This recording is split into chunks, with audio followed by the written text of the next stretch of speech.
Item 10D7 authorizes a professional services contract with Skipper Consulting in the amount of $483,934 to conduct a citywide traffic study. Move for approval. Second. Motion second, any discussion? Jim, what? I'm Yeah, sorry, go ahead. You go ahead. Well, two questions. One, in what time frame does it take to complete this? 2 And then years. secondly, just explain in a little more detail how we use that information once we have. Okay. It can take from 1 year longer. I think the last one started in 2005 when we began and didn't actually finish up until 2007 when we finally got the last bit of information. So it can take 1 to 2 years. I know we use it a lot in all of our plans, but I'm going to let Jeff respond to that. Certainly, all the major intersection improvement projects we've done in the last 10 years really have come from this major traffic impact study. So we've kind of finished up all those projects, and now we're looking for other projects that need to be dealt with. As Auburn continues to grow, you can imagine the intersections continually need to be updated. So this allows us to develop those plans. This particular study really kind of encompasses a lot more than that, though. It also takes into account pedestrians and cyclists and our transit system as well. So it's kind of more of a comprehensive study than we've done in the past. But it really does give us a plan for the next 15 years in the areas that we need to be looking at and make improvements in our roadway infrastructure. And I think this particular plan is much more in-depth than the one was 12 years ago or so that we did. It incorporates many more thoroughfares through Auburn. I think last time we looked at 1, this time we're looking at 9 different ones. It also, there's a big part of it is trying to get traffic moving through Auburn, so there's signalization of the intersections and those type of things, as well as Jeff said, pedestrian and bicycle considerations.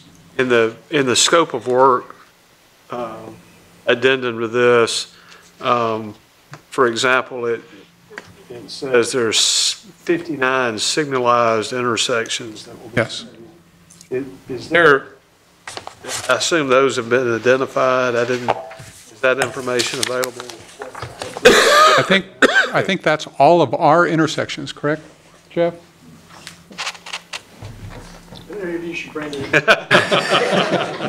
Brenda Ezel is our traffic engineer, for those who don't know her, but she'll be actually the one doing the project management for this particular project. And she is telling me we have how many intersections? We have 64 intersections that are signalized. We do have a list of the intersections that we'll be doing analysis on. If you care to see that information, we're certainly glad to give that to you. So that's almost all of our intersections. Yeah. Jeff, I was contacted today about some intersections that I know the roadway is in the city, but it's currently not signalized, but all those will be assessed as well, right? That's correct. Anything within the city limits. I'll admit that when I saw that it was almost $500,000, I thought it was exorbitant. Then I started reading what was done 10 years ago, and it's certainly in depth. But I wish that the city would make a statement so that people don't, I mean, I feel like we're going to look foolish up here. We know that there are traffic problems in Auburn. And I think when you start looking where they are, we say, well, it's College Street, it's Gay Street, it's all within the urban core.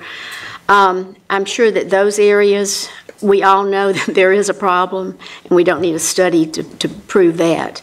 But this, Yeah, go ahead. I'm sorry. Well, I think the study will help us identify some ways that we can improve. I mean, obviously we know there's a traffic problem, as you said. Right. We don't need them to tell us there is, but we need them to tell us give us some options of how we might improve that.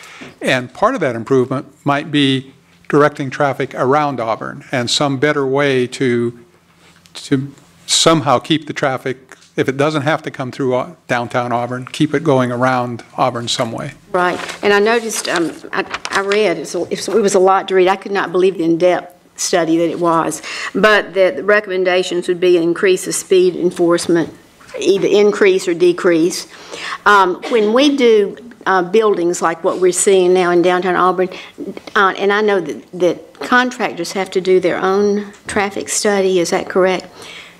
Is that compared to the But city's that would traffic? be Jeff can correct me if I'm wrong, but since this is citywide, that would be used also when they are doing their study for their building and the area they have to study. Is that not correct?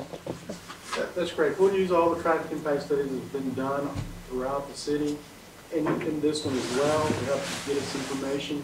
A big part of that is identifying these problems, and those are problems that we have solutions, so that when we do have developments coming in, we can have them participate in coming up with funding those solutions as well.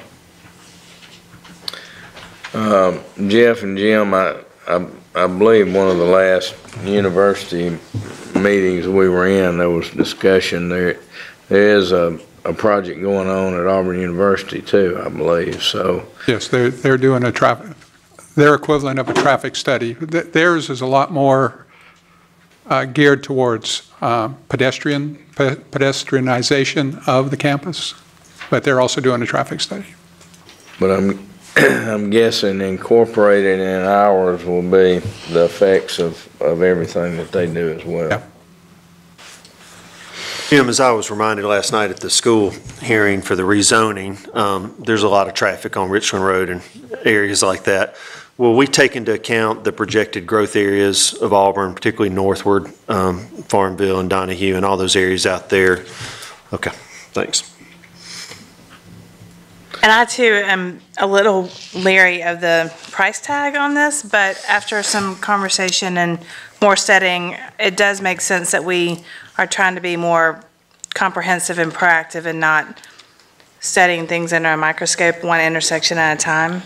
Another question that I had, Jim and maybe Jeff, is does this help us when we have potential federal or state projects in front of us to identify like shovel-ready projects so they can be ready to go if funding's available?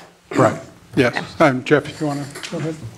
Oh, yeah, I mean, that's the big part of it, getting the traffic impact studies for these projects and having justifications for these projects. That goes a long way in getting those grants and getting that money from the federal government to do the work. There's a lot of federal money out there for safety programs and those kind of things, but unless we've identified those projects, got them, cost estimates for them, and then kind of a schematic of what we're going to do, we're shooting in the wind if we expect to get anything. Kevin, I've heard you talk about synchronization of traffic signals, and obviously we're putting up new signals all the time now, so that'll be a large scope of this, I would guess, is Yes. trying to synchronize all our traffic signals at the end of the day, which would be a tremendous asset in itself. And people really appreciate the left turn signal on Dean Road and Sanford. A lot of comments. All right, any further questions? We do have a motion and a second. All in favor? Aye. Any opposed? Motion carries.